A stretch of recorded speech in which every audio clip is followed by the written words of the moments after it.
everyone, and welcome to English with Nasrin. In today's video, I'm going to be sharing with you a website called Backchannel Chat. It's an awesome website and I really like it because it's teacher controlled, safe and secure. More importantly, that it's a live chat, and when it ends the teacher gets to lock the chat. So that means it also limits students with time, that they have to be productive within the time limit given.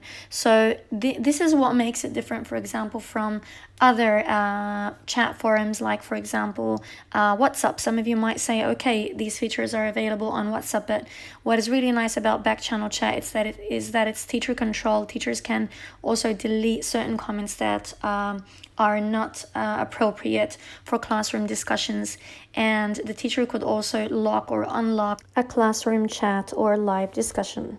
If you sign up for free, you could work with about 30 students per live chat or every discussion.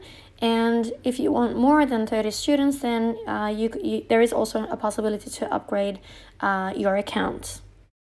The first time you enter, you get this message explaining the features that Backchannel Chat offers, but I'm going to skip that for now. And I'm going to show you around the website, and you're going to find it very, very easy to use for both for you as a teacher and also for your students. You simply start by typing in a question or a statement that you wish your students to discuss or relate to. So I'm going to be typing in a question, and I would like my students to relate to this question, and it's going to be about their summer vacation. Okay, so the question is, if there was a movie about your summer vacation, how would it start and how would it end? Mention the highlights of your summer vacation.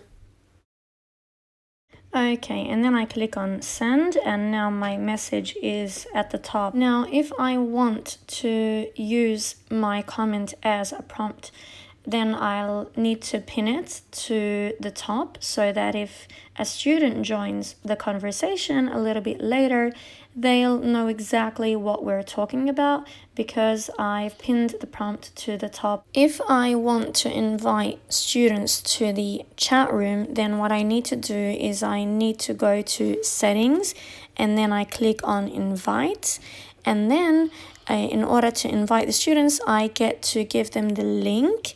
I copy, you could send it to them through WhatsApp or any other medium I'm using, for example, a Zoom lesson or anything else.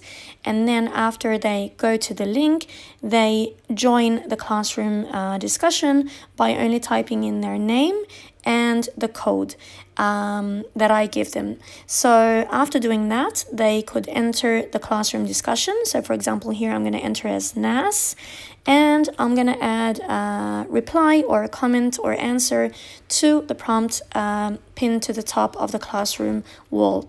Okay, so let me just answer the question. So I'm just going to type in a very short answer. The highlight of my summer vacation was learning how to dive, and of course I could add more information, but I'm going to stop right here and send my answer. There you go, the first entry by a student is sent to the classroom discussion, and the teacher could react to that by either commenting or replying or even just hitting the like button, showing that the teacher did actually read the comment of what the student has contributed to the classroom discussion. Another feature about this website is that if I go up here right next to the settings, I would see a locker where I could lock or unlock the classroom discussion. Now it's open and unlocked. And if I click on it and lock it, I would see that now the discussion forum is closed. And if I go back to the student account, I would see that there is no possibility for the student to actually contribute or comment now. And I really like this feature because unlike WhatsApp or any other forum, they could comment whenever they want. And here you really give them a time limit for a certain discussion, and they know exactly what they're going to be talking about. It's easy to follow the discussion. They could see the prompt right there in front of them at the very top of the classroom chat or wall. And if I would like to also download the transcript of the discussion, then it's very easily done as well, where I could just download it and later on use it maybe as a worksheet if I want, or for any other feedback use. For example, if I'm teaching writing, it could be for correcting errors or anything like that by the students, and it's their own entries as well. And if you really like this video, then please follow my Facebook page, English with Nasrin, and subscribe to my YouTube channel, English with Nasrin. All the best, and thank you for watching.